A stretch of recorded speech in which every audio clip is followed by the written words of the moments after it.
morning, children. Children, today I am going to take social for 9th class.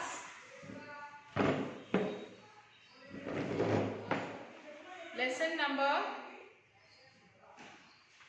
16, Impact of Colonialism in India. So we will now study about Komaram Bhim.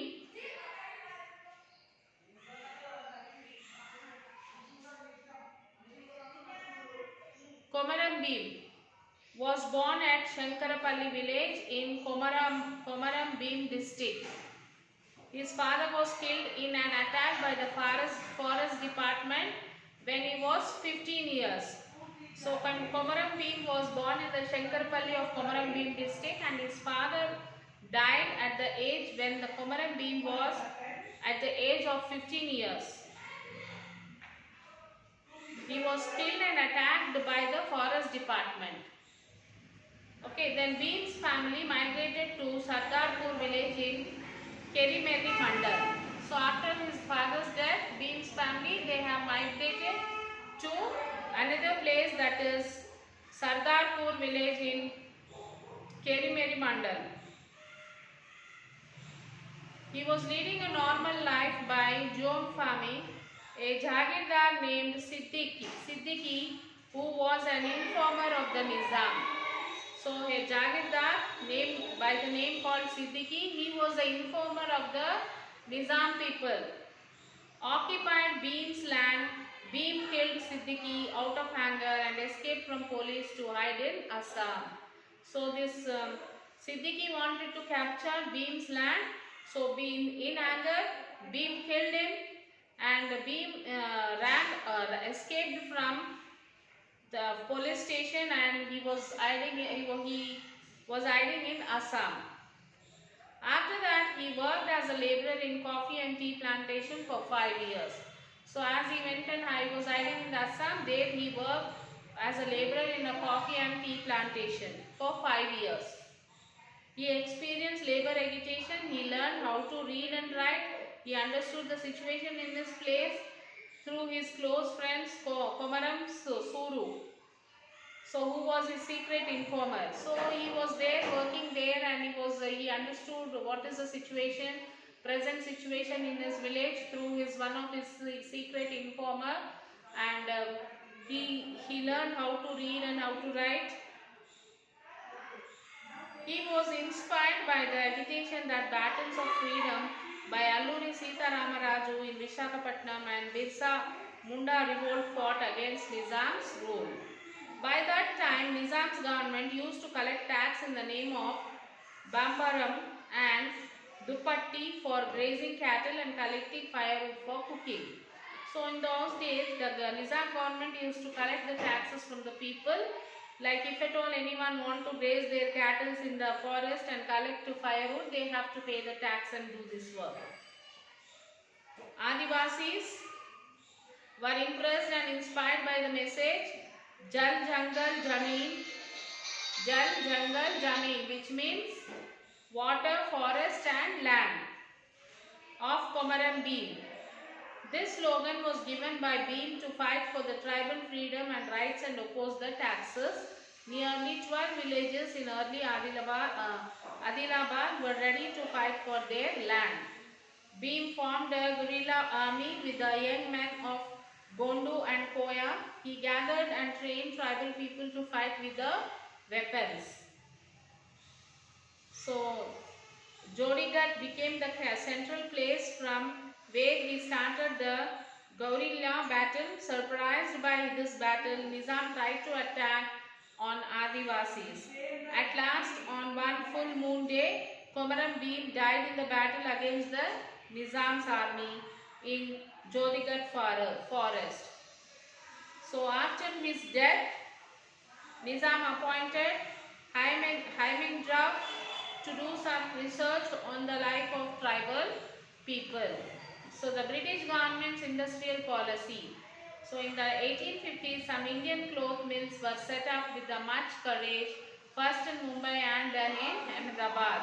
Thus, clothes started being made on machines in India.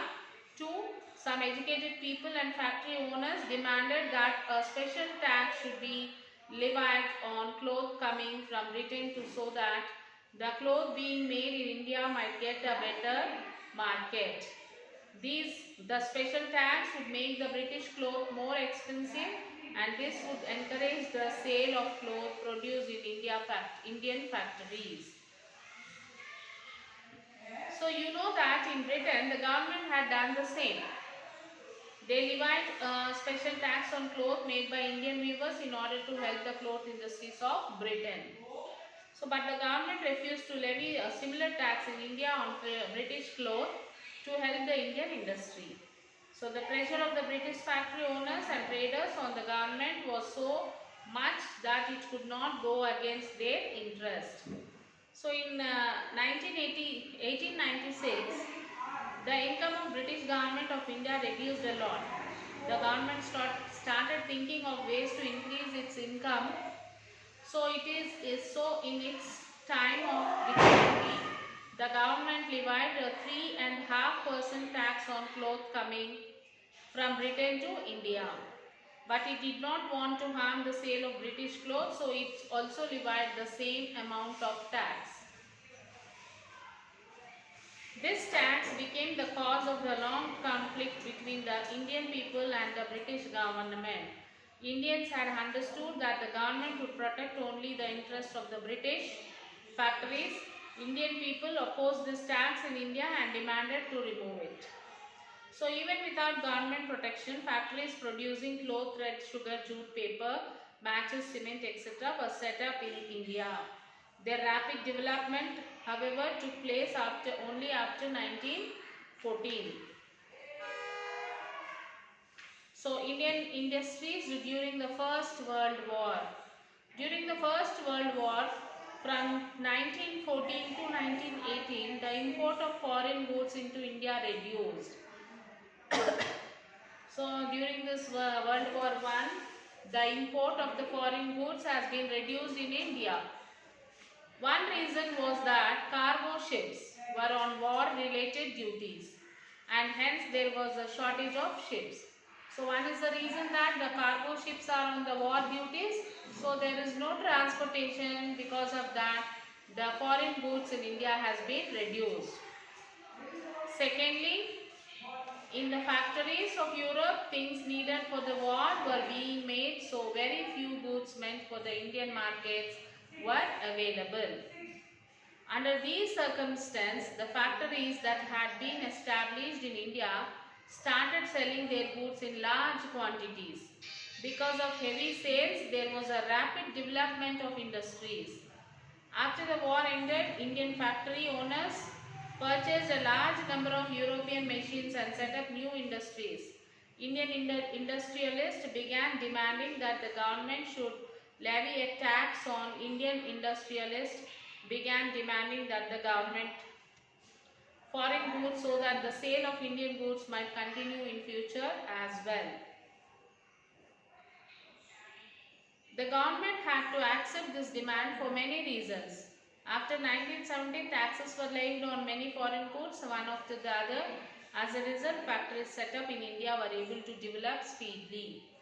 So, problems of Indian industry at the time of independence.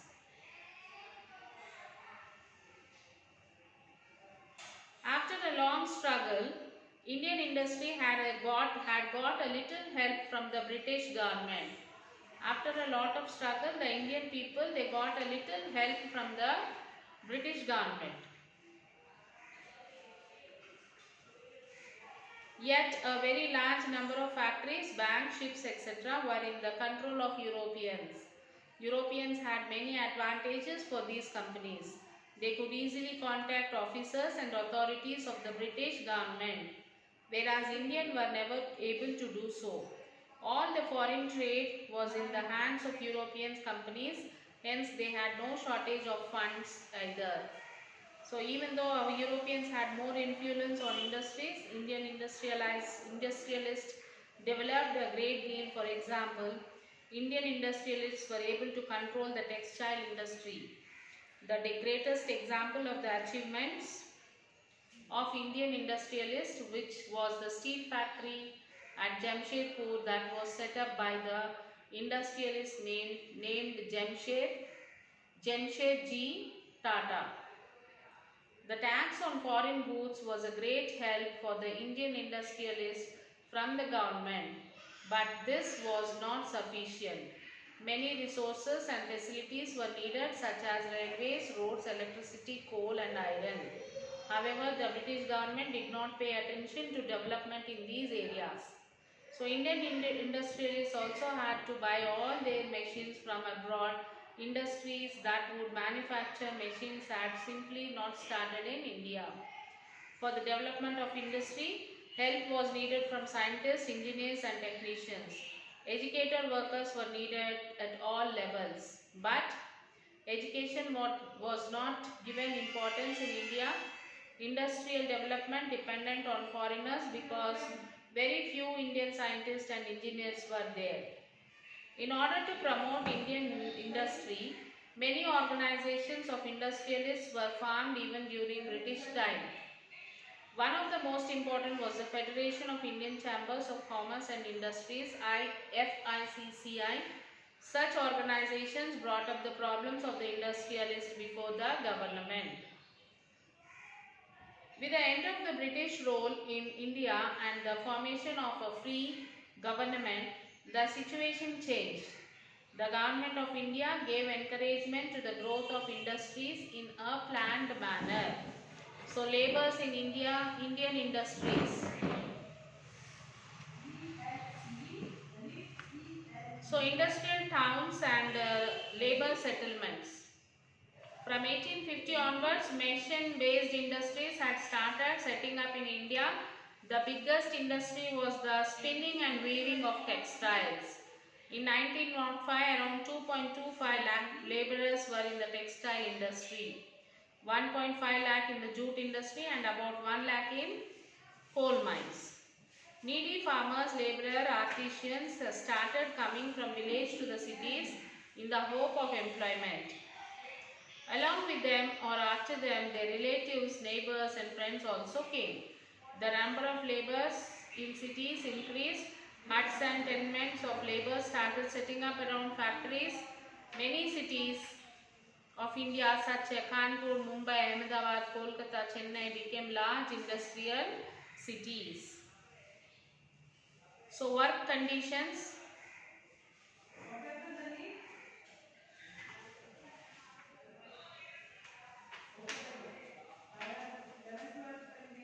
In the early phase, work would begin every day and down in the mills and would stop only at sundown.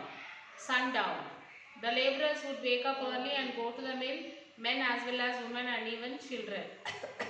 So the early phase of the work, they start early in the morning and end at the sundown. So the labourers would wake up early in the morning, like men, women and their children also. Once they started working on the machines, there was no question of stopping. So once if they start their work on the machine, there is no question of stopping that work at any moment. There was no fixed break even for meals. The labourers would eat their food in 15 to 20 minutes break from work and would ask a fellow labourer to look after their work. There was no separate place to eat either. So they used to take only 15 to 20 minutes. By the time they finish their lunch, they will ask other labourers to take care of their work and they don't have separate places to sit and eat. They have to sit there only and eat. The labourers spend the whole day in the heat, humidity, noise, dust and suffocation of the mill. So only when the sun set and it become impossible to see the dark, the machines would stop and work would end. So only after the sunset, because of the darkness, they cannot see anything. So because of that, they used to stop the work after the sunset. So this could go on for months. Even a weekly holiday was not allowed. They were given a holiday only for the major festivals of the year. So however, it is not possible to work every day of the year. Sometimes they fell ill or had to attend to family duties. People also get exhausted and tired of monotonous work. But if they did not go to work, they lost their day's wages. so that they don't get holidays. Only some of the festivals they get the holidays, and remaining time they have to work from morning to night, and they have many other duties also which they have to look after, but they don't get time. If they take leave and if they go for work, it is the loss of their salary, wages for that day.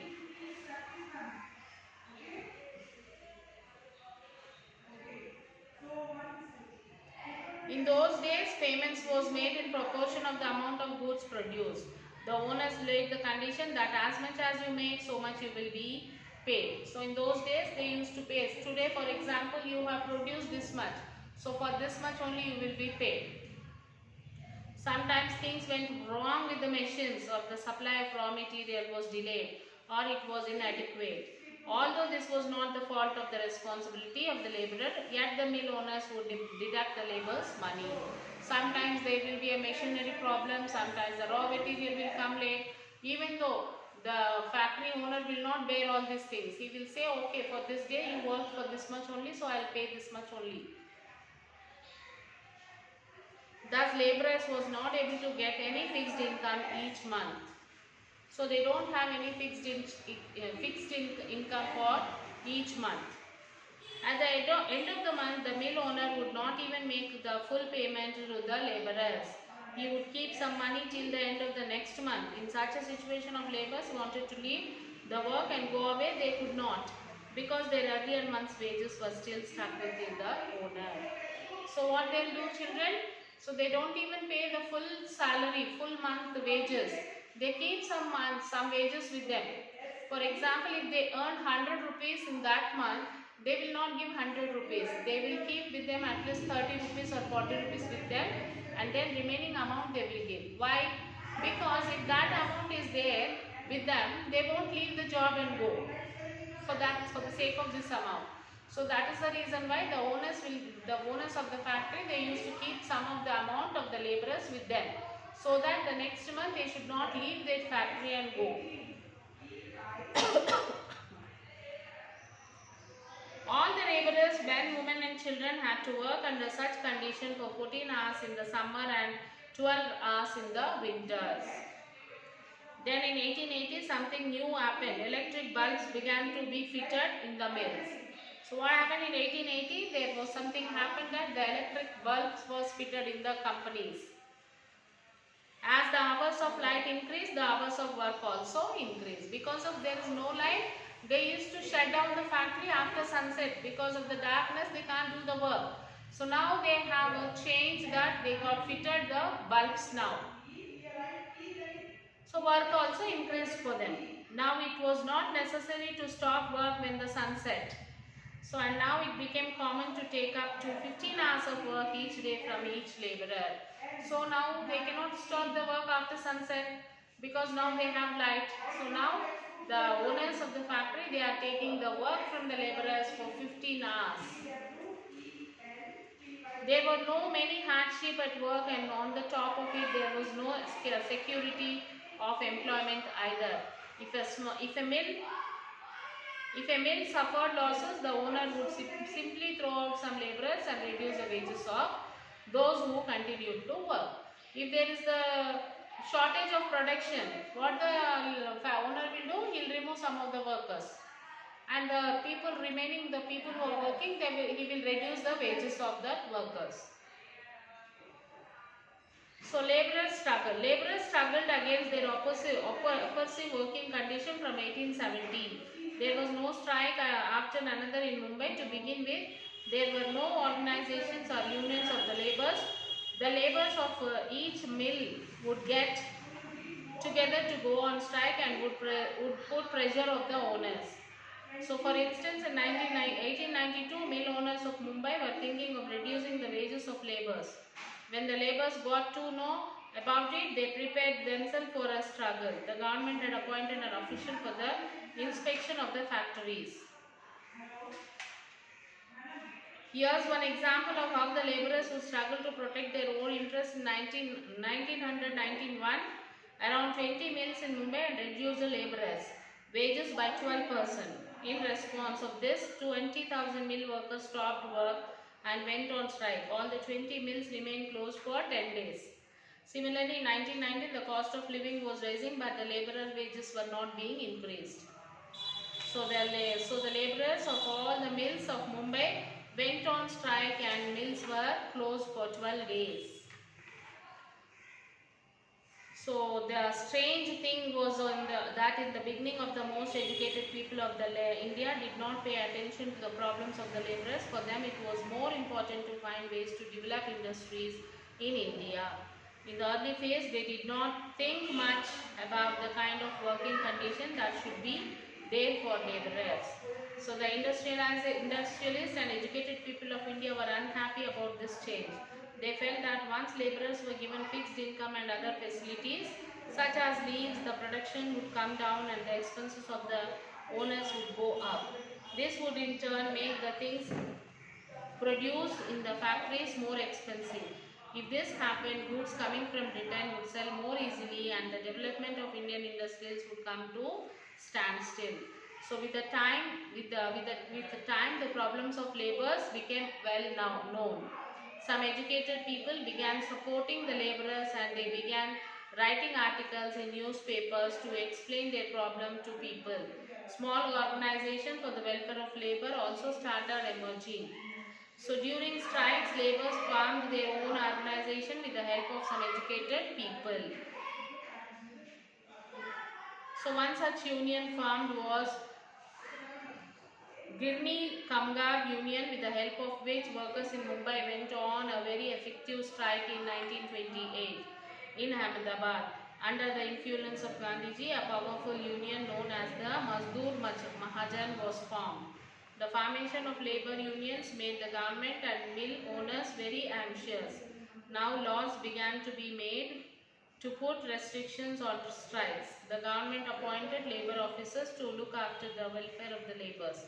The government began making efforts to ensure that the laborers solved their problems through the labor officers rather than go to the unions. But the laborers did not agree to this. They considered it better to form their own organization to protect their interests. In this way, a struggle continued between the laborers on the one hand and the government on the factory owners on the other hand. So on the question of the right to form unions and the right to go on strike. This is what about the lesson, children. So now it's a time for you all to write your question answers. Write all the question answers and take the photo and send it to the school mail ID, children. So we'll meet you in the next class. Till then, take care, children. Bye.